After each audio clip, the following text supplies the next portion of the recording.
Assalomu alaykum qadrli do'stlar. Oxirgi darsimizda operatorlar mavzusini gaplashgan ekanmiz. Demak, bugungi darsimiz list bo'ladi.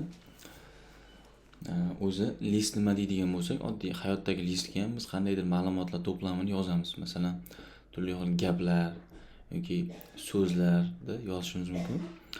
Dasturlash tilidagi listda ham biz ma'lumotlarni saqlaymiz. Xo'p, kelinglar buni kichik mavzular bor. Vaziyatga qarab 2 yoki 3 ga bo'lib o'tamiz. Hozircha mana Python list nimaligini haqida. Python listda mana bu data type'ni bilardik, string. Ya'ni bir nechta stringlarni saqlash mumkin ekan bemalol. List I use it to store multiple items in a single variable. Ya'ni bitta my list degan o'zgaruvchi ichida bir nechta boshqa o'zgaruvchilarni saqlashga yordam beradi. Masalan, 50 ta o'zgaruvchimiz, ya'ni 50 ta kitobimiz nomi bo'lsa, 50 xil nom qilmaymiz, bitta books degan nom ochamiz va ichiga hammasini nomini berib qo'yishimiz mumkin bo'ladi mana. This list deb turib apple, banana, cherry. List items. Stringda aytganimizdek, indekslash dasturlashda 0 dan boshlanadi deganimizdek, bunda ham 0 dan boshlanadi indeks. Ya'ni mana bu apple 0-indeksda turibdi. Banana bo'lsa 1-indeksda turibdi. Cherry bo'lsa 2-indeksda turibdi. Ya'ni hayotda 1, 2, 3 deb sanaydigan bo'lsak, indekslashda bitta ayirib tashlaymiz o'shandan 0, 1, 2 bo'ladi. Order degan ketma-ket. Mana 0-indeks, 1-indeks, 2-indeks va hokazo ketma-ket mana changeable. Ya'ni masalan, aynan mana bu bananani o'rniga boshqa narsa yozib qo'yish mumkin. O'zgara oladi. Yellow duplicates degani ikkita bir xil narsa bo'lishi mumkin, ruxsat beradi masalan. Ikkita cherry tursa, turaveradi, hech qanaqa muammosi yo'q. Bu nima uchun aytyapti? Kelajakda shunaqa type'lar o'tamiz. Ikkita bir xil masalan, ikkita bir xil cherry, ikkita bir xil apple saqlanmaydi. Shuning uchun buni saqlaydi deb aytib ketyapti bemalol. List length, ya'ni ichida list ichida nechta element bor deydigan bo'lsak, o'zi mana len degan funksiya bor ekan.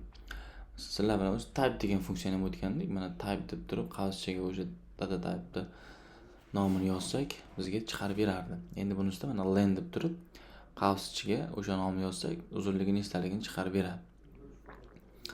Hop, list items, data types. List itemlar mana xohlasa mana string saqlaydi, xohlasa mana raqam saqlaydi, xohlasa true false saqlaydi mana. Ko'ryapsizlar? Bu yer juda soddaligi uchun men yozib ko'rmayapman. Sizlar bemalol try it yourself qilib bemalol sinab ko'rishingiz mumkin. Different data type'larni ham saqlab keta olar ekan. Ya'ni string, son, boolean va hokazo saqlab aralashtirib saqlanib ketaveradi. Type qilsang mana list deb chiqadi deyapti, ya'ni string yoki boshqa emas. Hop, example mana type deydigan bo'lsa list chiqib keladi. List constructor. Bularni ham OP o'tganda o'tamiz, faqat shart emas, mana list deb qo'yib turib, qavschaga ma'lumotlar bersak ham list yaratib berar ekan. O'zi umumiy bularni collections deydi, ya'ni to'plamlar. 4 xil to'plam bor Pythonda asosan ishlatiladigan. Mana list, tuple, set, dictionary. Birma-bir o'tamiz, keyin bitta oxir darsda bular bir-biridan farqi o'zi har bittasini o'tib borganimizda o'zi aytilgan gaplardan nima farqi bor, nima plus minus tomonlari bor, shuni bilib ketsa bo'ladi. Umumiy qisqacha berib ketgan mana list collection which ordered and changeable, ya'ni o'zgartirsa bo'ladi va tartiblangan va duplikatlarga ruxsat bergan. 2 ta 3 ta bir xil element bo'lishi mumkin. Tuple ordered, ya'ni ketma-ket, uni ham indeksi bor, lekin o'zgartirib bo'lmaydi.